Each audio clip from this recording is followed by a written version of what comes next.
Half হাতা গেঞ্জি পরে নামাজ আদায় করে পরিপূর্ণ সওয়াব পাওয়া যাবে কিনা।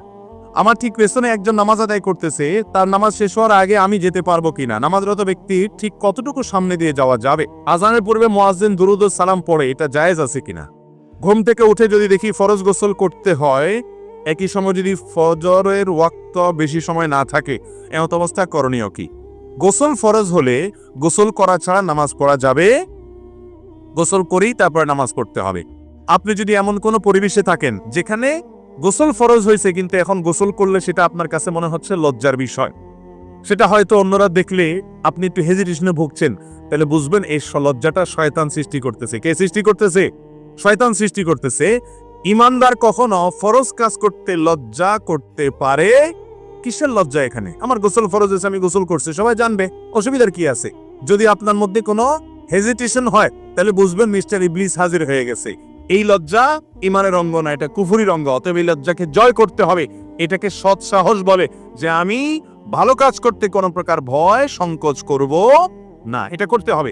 কিন্তু কথা হলো গোসল ফরজ হয়েছে, এমন টাইমে ঘুম ভাঙছে, সূর্য ওঠার বাকি আছে আর 7-8 মিনিট, গোসল করে আর নামাজ পড়া সম্ভব নয়। এরকম যদি হয় তাহলে সেক্ষেত্রে আপনি সূর্য ওঠার 10-15 মিনিট পরে এর মধ্যে গোসল করে তারপর আপনি নামাজের কাজা করবেন এবং ইস্তেগফার করবেন। ভবিষ্যতে যেন এরকম না হয় অ্যালার্ম টালার্ম দিয়ে শোবেন। কদাচিৎ জীবনে একবার এরকম অ্যাক্সিডেন্টলি ঘটনা হতে পারে, প্রায় এরকম হলে সেটা দোষণীয়। কিন্তু গোসল ফরজ হলে গোসল না করে নামাজ পড়ার সুযোগ নাই, যেহেতু পবিত্রতা অর্জন করা এটা নামাজের জন্য পূর্ব শর্ত। এই শর্ত আদায় করা ছাড়া নামাজ হবে না। হাফ হাতা গেঞ্জি পরে নামাজ আদায় করে পরিপূর্ণ সওয়াব পাওয়া যাবে কিনা। আল্লাহ তাআলা কোরআনে কারীমে বলেছেন, ইয়া বানি আদম খুযু যিনাতাকুম ইনদা কুল্লি মাসজিদ। হে বনি আদম, প্রত্যেক নামাজের সময় তোমরা সুন্দর পোশাক আশাক পরিধান করো। জিনাত গ্রহণ করো মানে পোশাক আশাক পরিধান করো। আয়াতের আলোকে অনেক উলামা ইকরাম বলেছেন, আল্লাহর দরবারে যখন আপনি দাঁড়াবেন তখন আপনার দাঁড়ানোটা হতে হবে উত্তম পোশাকে, আপনার যা আছে এর মধ্যে উত্তম পোশাকে। আপনি একেবারে নরমাল যে পোশাক পরে কোনো অফিস আদালতে যান না, মিটিং এ যান না, ভালো কোনো মানুষের কাছে যান না, সেই পোশাক পরে যদি আপনি নামাজে দাঁড়ায় যান, কেমন যেন আপনি আল্লাহর দরবারটাকে তুচ্ছ করলেন, হেও করলেন।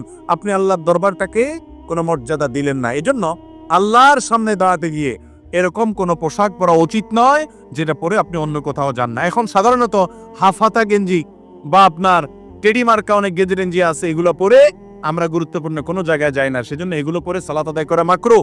আপনি শার্ট পরেন আর যাই পরেন এমন পোশাক পরেন যে পোশাকটা পরে আপনি ভালো জায়গায় যান, গুরুত্বপূর্ণ মানুষদের কাছে যান।